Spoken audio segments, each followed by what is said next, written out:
সুখের দিনগুলো লাইফ থেকে অনেক দ্রুত চলে যায়, এটা অ্যাকচুয়ালি আমরা রিয়েলাইজ করতে পারি না। হঠাৎ করে একদিন দেখবেন আপনি আমি আর পৃথিবীতেও থাকবো না, বাট এই 2 দিনের দুনিয়ার জন্য আমরা কত কিছু করি, তাই না? সো হ্যালো এভরিওয়ান, আসসালামু আলাইকুম। আই হোপ সবাই অনেক বেশি ভালো আছেন। তো আমাদের ঈদ খাওয়া শেষ, এখন আমরা আমাদের কর্মস্থলে চলে যাচ্ছিলাম। তো এটা আমার বাবার বাড়িতে লাস্ট দিন ছিল। আমি ঘুম থেকে উঠার পরে দেখতেছি আব্বু গাছ থেকে আম পেড়ে নিয়ে আসছে, আবার এইদিকে দেখতেছি আম্মু হাঁসের ডিম, পেঁয়াজ এগুলো সবকিছুই রেডি করছে। তারপর আবার গাছ থেকে কলাও পেরে নিয়ে আসছে। মেয়েদের বাবার বাড়িতে গেলে এটাই মনে হয় একটা আনন্দের, যে খালি হাতে গেলে আমরা আবার ভরা হাতে ফিরে আসতে পারি। এখানে দেখতেছি আমরা আব্বু, ভাইয়া, আম্মু সবাই মিলে আমাদেরকে ঈদের মাংস প্যাক করে দিচ্ছিল। লাস্ট বারের জন্য আমি আমার রুমটাকে একটু বাই বাই দিয়ে নিলাম। তারপর সবার সঙ্গে বিদায় নিয়ে আমরা এখন স্টেশনের দিকে চলে যাচ্ছিলাম পার্বতীপুরে। আসার সময় রিক্সা থেকে এই পিচ্চিটাকে দেখে আমার অনেক বেশি ভালো লাগছে। আমাদেরকে স্টেশনে দেওয়ার জন্য আমার আব্বু, আমার ভাইয়া, আমার ভাগ্নি সবাই আসছিল।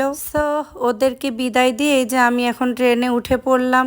বিদায় জিনিসটা অনেক কষ্টের। অ্যাকচুয়ালি আমাদের মেয়েদের কোথাও একটা স্থায়ী কিছু হয় না, তাই না? জন্মের পর বাবার বাড়ি, দেন শ্বশুর বাড়ি, তারপর আবার হাজবেন্ডের জবের জন্য আলাদা একটা জায়গায় থাকা লাগে। ট্রেনে খাওয়ার জন্য আমাদেরকে আম্মু আবার একটু নুডলস রান্না করে দিছিল। অ্যাকচুয়ালি আমাকে রাইস আইটেম নিতে বলছে, বাট আমার সবার সামনে এগুলো খেতে একদমই ভালো লাগে না। সেদিন আমি ফার্স্ট যমুনা ব্রিজের নতুন রেল সেতুতে উঠছিলাম। ট্রেনে আমাদের সঙ্গে ছোট্ট একটা ঘটনা ঘটে, সেটা একটু আপনাদের সঙ্গে শেয়ার করি। আমার হাজবেন্ড যেহেতু অ্যাক্সিডেন্ট করছে, আমি একটা কেবিন নিতে চাইছিলাম, বাট ঈদের সময় আমরা কেবিন পাইনি। এজন্যই আমি এসিতে 3টা টিকিট কাটছিলাম। আমি একটাতে বসে যাব আর 2টাতে আমার হাজবেন্ড আরাম করে বসে যাবে, এজন্যই। বাট এক ভদ্রলোক আমাদের পিছনের সিটে এত আরাম করে ঘুমাই গেছে, তাকে আমি কোনোভাবেই তুলতে পারিনি। তারপর টিটি আসার পর তাকে ওখান থেকে তুলে দেয়। তারপর আমি বললাম যে আচ্ছা বসেন আপনি, বাট সে এত খারাপ বিহেভিয়ার করতেছিল। তার বিহেভিয়ার দেখে আমার মনে হচ্ছিল টিকেটের টাকাটা সেই দিয়েছে আমাদেরকে। পরের জায়গায় বসে যাচ্ছে, বাট তার মুখের এত বেশি জোর ছিল, বাবারে বাবা।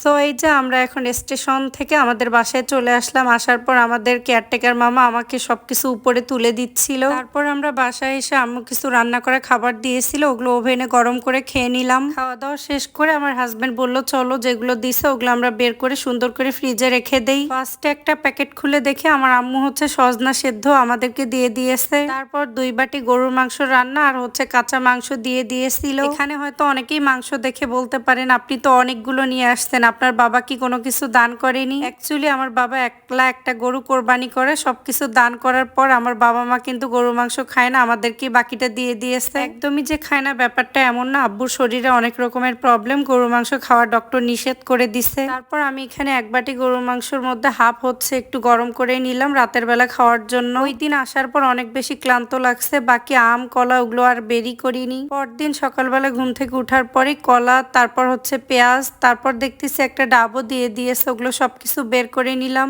আমার হাজবেন্ডের জন্য দেশি হাঁসের ডিম দিয়ে দিয়েছিল প্রায় 60টার মতো। আমার হাজবেন্ড যেহেতু অ্যাক্সিডেন্ট করে হাড় ফেটে গেছে, তো আব্বু বললো যে হাঁসের ডিমটা ওর বেশি বেশি খাওয়া দরকার। অনেকেই মনে করতে পারেন ডিমগুলো নোংরা, অ্যাকচুয়ালি সকালবেলা নিয়ে আসছে, আমাদেরও ট্রেনের সময় হয়ে গেছে, আম্মু এগুলো ক্লিন করার সময় পাইনি। বাসায় নিয়ে আসার পর আমি সুন্দর করে ক্লিন করে ফ্রিজে রেখে দিয়েছি। এটাই হচ্ছে আমার বাবা মায়ের ভালোবাসা। সব বাবা মাই সন্তানের জন্য যথেষ্ট করার ট্রাই করে। তো আজকের ভিডিওটা এ পর্যন্তই। সবাই ভালো থাকবেন। আল্লাহ হাফেজ।